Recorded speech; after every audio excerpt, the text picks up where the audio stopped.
నమస్తే, welcome to Disha TV. MLA Kota MLC అభ్యర్థిగా Congress senior నేత ప్రస్తుతం మనతో ఉన్నారు. వారితో మాట్లాడదాం. ఎమ్మెల్సీగా ప్రకటించడాన్ని వారు ఎట్లా చూస్తున్నారో మహేష్ కుమార్ గౌడ్ గారిని అడిగి తెలుసుకుందాం. మీరు ఇప్పటివరకు పీసీసీ పదవులు అందరికి ఇచ్చారు. మీకు ఈసారి అధిష్టానం మీకు ఒక పదవి ఇచ్చింది, ఎట్లా ఫీల్ అవుతున్నారు? కాంగ్రెస్ పార్టీలో కష్టపడ్డ ప్రతి కార్యకర్తకి నాయకుడికి అవకాశం వస్తుంది చెప్పడానికి నాకు ఇవాళ ఎమ్మెల్సీ పదవి వచ్చడం తార్కాణం. ఇది ఒక ఉదాహరణ. రేపు రాబోయే రోజుల్లో కూడా కార్యకర్తలతో కూడా కష్టపడి పనిచేస్తే అవకాశాలు వస్తుంది నమ్మడానికి నాకు ఇచ్చిన పదవి ఉదాహరణ.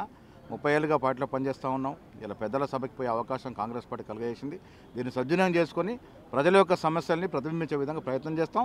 కాంగ్రెస్ పార్టీ ఇలా ముఖ్యమంత్రి రేవంత్ రెడ్డి గారు, బట్టి గారి నేతృత్వంలో 6 గ్యారెంటీలు ఇవ్వాలనుకుంటే డెఫినెట్గా 6 గ్యారెంటీలు ప్రజలు చేరడానికి మా వంతు కృషి ఉంటుంది. సో వర్కింగ్ ప్రెసిడెంట్గా మీరు పూర్తి స్థాయి బాధ్యత నిర్వహించారు. అయితే ఎమ్మెల్సీగా ఎలాంటి లక్ష్యాలతో మీ మార్క్ ఎలా ఉండబోతుంది? చట్టసభలో పోయే అవకాశం రావడం అరుదైన అవకాశం. ఈ అరుదైన అవకాశం సద్వినియోగం చేసుకుంటాం. ప్రజా సమస్యల్ని అక్కడ ప్రవేశపెట్టడానికి, వాటి మీద మాట్లాడడానికి తగు న్యాయం ప్రజలకు, బీద ప్రజలు జరిగే విధంగా ప్రయత్నం చేస్తాం. సో ఎవరి కృషితో ఎవరి యొక్క పేరు మీకు మీ ప్రతిబింబించడానికి కానీ మేము ప్రపోజ్ చేయడానికి కానీ పెద్దలు ఎవరు సహకరించారు? కార్యకర్తగా ఉన్నాడు, ఒకరు ఇద్దరని కాదు. కాంగ్రెస్లో పెద్దలు, చిన్నలు, అధినాయకత్వం అంతా కూడా మహేష్కి ఇవ్వాలని కోరుకుంది, ఇచ్చారు.